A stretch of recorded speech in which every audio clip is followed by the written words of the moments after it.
I have another album anniversary review for you. It is for Verses by Pearl Jam, released on October 12th, 1993, celebrating its 30th anniversary. So we have produced by Brendan O'Brien and Pearl Jam. We got Go, Animal Daughter, Glorified G, lots of great songs. So I'm going to be talking about all that. I'm just going to open the CD really quick. I'll show you it, and then I'll get into the whole history and deep dive, and you know what I do on these videos. So, okay, so this is the CD, just pretty simple.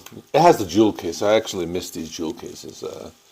Most CDs are in those digipacks.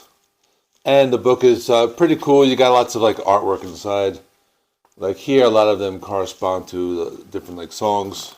The lyrics are kind of look like a typewriter wrote them. Some of the lyrics are written on paper.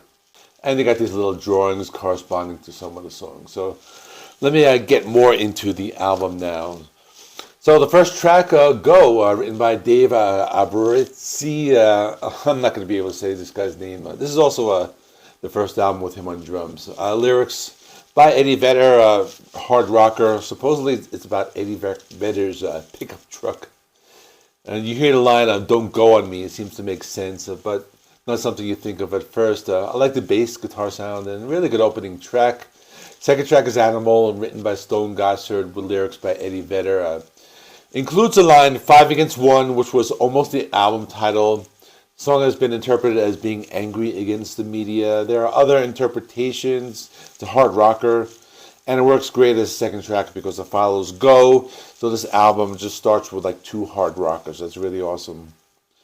Third track is Daughter. This is about a mother who is abusive towards a daughter who had a learning disability. This was the band's first top 40 single. I always liked the song. One of the more laid-back ballads. The guitar sound is very memorable, and it also works well in the context of the album because it follows two harder rockers.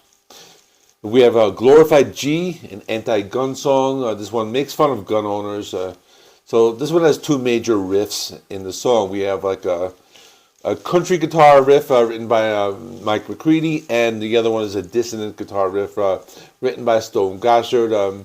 This was written after a conversation started with the drummer Dave Abruzzi, bought two guns. It's a song I have always liked. I think it's just a classic Pearl Jam song. Eddie Vedder doing lead vocals and with the backup vocals in the chorus. Next is Dissonant. This is about a woman who secretly shelters a refugee but eventually turns him into authorities because she cannot support him any longer and she feels guilty about her decision. So that's the description I found online. This is kind of like a ballad, I guess. It has that dirty, distorted guitar with the melodic leads can be heard in the intro and the chorus. Another song with a great vocal performance by Eddie Vedder. WMA stands for White Male American. A song about police violence. The original title was Policeman. WMA was inspired by an incident that happened outside Pearl Jam's rehearsal studio in which Vedder got into an altercation with a group of police officers who hassled a black friend, but they ignored Eddie Vedder. So really great song. Starts with a drum beat, then starts with a bass guitar. One of the more dissonant songs, and it has a sound similar to the band's debut album 10. Then Blood is one of those songs that has this funky sound. One of the harder rockers. It's about the music industry and the media in general. It's a cool, deep cut. I really like this song from this album. And it's one of the shorter and heavier songs. I think it's 2 minutes and 50 seconds. It's just, Eddie Vedder delivers this harder vocal style. And he does this really long scream at the end. Actually, it's in the middle of the song. But it's just very memorable, that scream. Then we got Rear View Mirror.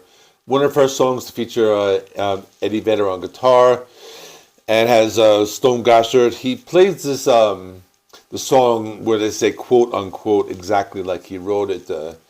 And guitarist Mike McCready, he was using something called an EBO on the guitar. It's this little device. I'm going to show you a picture right here. So that's a pretty cool little piece of trivia there. And the song's about being in a bad situation and looking back on it as if you were in a car driving away. And the thing that stands out with the song is that guitar riff. It's just such a classic. And it just, you hear the guitar strings and you can just a really great song. That's what I'm trying to say. Then the song Rats. So according to Eddie Vedder, he says like rats are probably a hell of a lot more admirable than humans. So that's something that's a pretty cool quote. And another song with like a funky sound. This has Eddie Vedder singing in a lower range in some of the verses. I think the song gets overlooked sometimes, but it's a really good song. An elderly woman behind the counter in a small town. This tells the story of an old lady. She has been stuck in a small town her whole life. One of my favorite songs. It's a simple song. It tells a story. I like it a lot. It's mostly acoustic, but the band still plays in the background. I've been reading comments saying that like when they play this live, a lot of like the crowd gets going and people are singing along. Also, another one of those songs I've always loved to just play on the guitar and strum along. It's just a very fun song. It's not very like complex. The chords are not very difficult, so I like playing it. And then we have another song. What's it called? Leash. And it's about a girl that Eddie Vedder knows who was living in this oppressive family. She was caught smoking weed. They put her in a mental institution. And then the song is about like how she was treated. She was forced to be home like at 7 every night, and she couldn't date and all that. And what's interesting with this song is during the chorus they say like drop the leash and drop the leash. And I've always thought they were saying like thought police and thought police. I always thought it was thought police, and I guess it's just one of those like lyrics I've always heard wrong. It has a very like a funky Red Hot Chili Peppers kind of sound and a guitar tone as well. This is another one of those like funky types of songs. I would compare this to songs from the album 10. And the final song, Indifference. This is supposedly from like a broken man who has tried and everything and just seen no difference, and about how a person can persevere and try as hard as they can, but in the end they say, oh, how much difference do you make on a larger scale? This is one of those like moodier ballads. It's like dark, atmospheric. It ends the album. I really like the song as well. And that's all. So in conclusion, in my opinion, not everybody has this opinion, but I think it's a little better than 10. Some people say 10's better, but that's okay. They're both like killer albums. They're like Pearl Jam, their first 2 albums were just like killer. And then after that, they kind of like started to go downhill. But these first 2 are untouchable. It's just great.